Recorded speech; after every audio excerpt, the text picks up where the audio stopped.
guys, so today we're going to be talking about the marine life and how the marine environment is being threatened, and also how the catches or fishing that have been going on in the Caribbean Sea have been drastically underreported.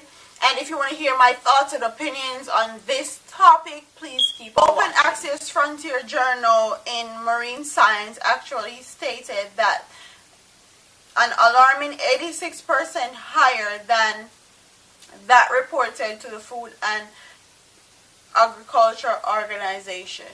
So basically, the amount of catches that have been reported to the Food and Agriculture Organization is not the accurate number. It's 86% higher than what have been reported.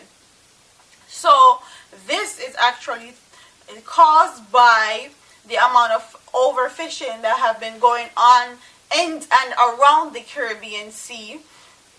So the more tourists we get to the Caribbean Sea and the Caribbean islands, we need to produce more fishes and more seafood to feed these tourists, and the less conservation of these fishes and seafood that have been going on in the Caribbean Sea, basically. So that have not been accounted for to the Food and Agriculture Organization.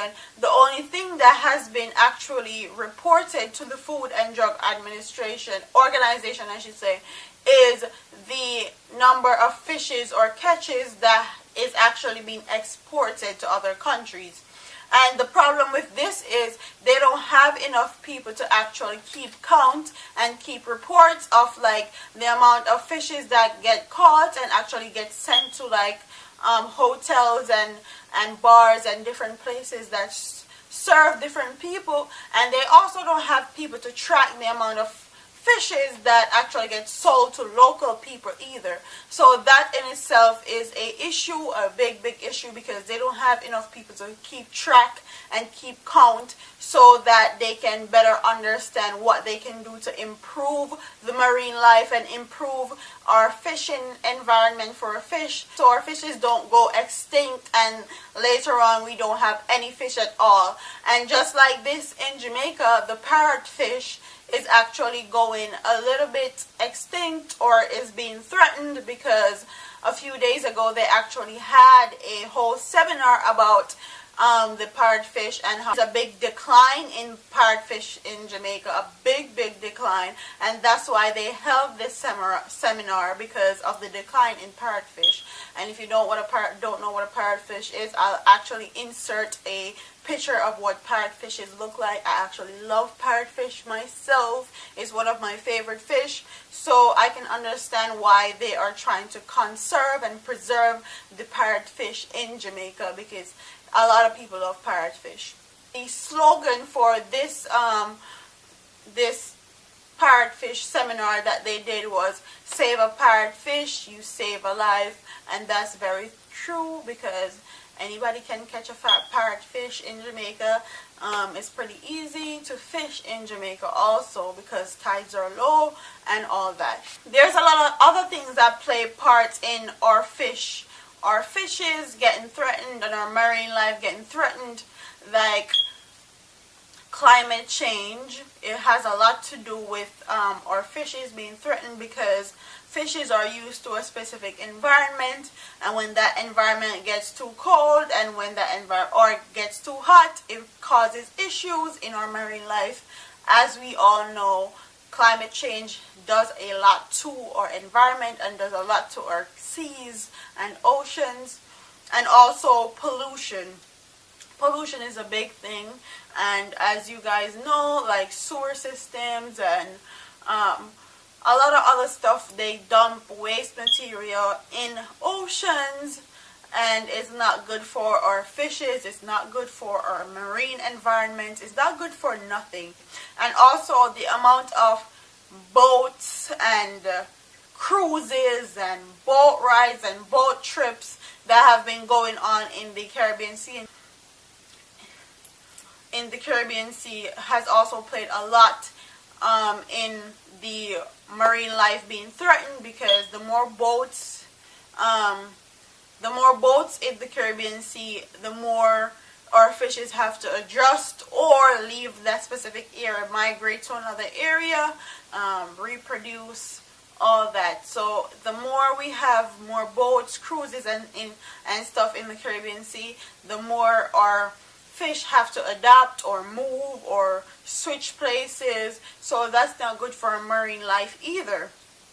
And also overfishing where people poach fishes for their skin or their teeth, or just poach them to put on walls, stuff like that. Illegal poaching of fishes, or illegal poaching of sea creatures, sea animals, anything that has to do with the sea, whether they poach them for their skin, their scales, their teeth, or just to put them on a wall, stuff like that. That also plays a big role in our marine life and our seafood being threatened.